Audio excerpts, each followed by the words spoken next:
Well before the sun came up, officers had been given their orders. By 8 a.m. they started getting ready to mount a massive police operation to clear downtown Ottawa of demonstrators and trucks.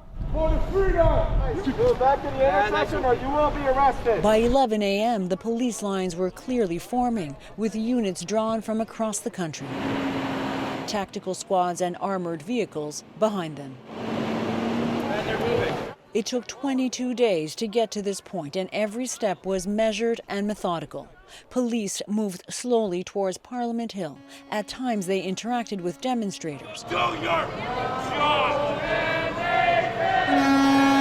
warning them to leave. You must leave. You will be arrested. As the first of dozens of arrests began, provincial police from Quebec, armed with tear gas, stood by. Drones circled above, officers on rooftops kept a close eye, and mounted police emerged too. By noon, 15 arrests had been made, and police kept inching forward.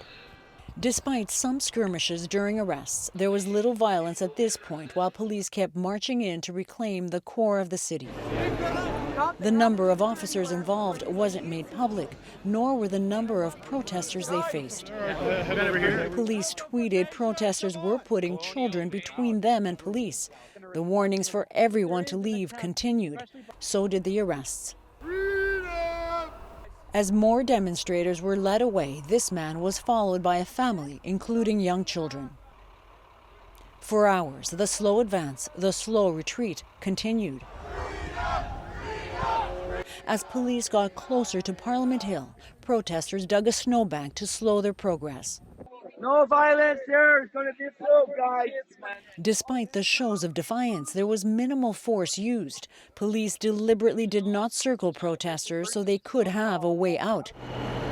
As the day wore on, several trucks left. More than 20 were towed away, even as protesters clustered near Parliament Hill. By mid-afternoon, at least 70 people had been arrested, but the real threat of escalation lay ahead as police closed in on the core of demonstrators who refused to leave. By late afternoon, around 5 p.m., police were pushing into the crowds. Mounted forces moved in after police said demonstrators were assaulting officers and had attempted to take their weapons. As night fell, more arrests, upwards of 100 people, and a tense standoff continued. Police promising to work around the clock to clear the area in the days ahead. It is the beginning of the end, but it's not over yet. Joanna Brumaliotis, CBC News, Toronto.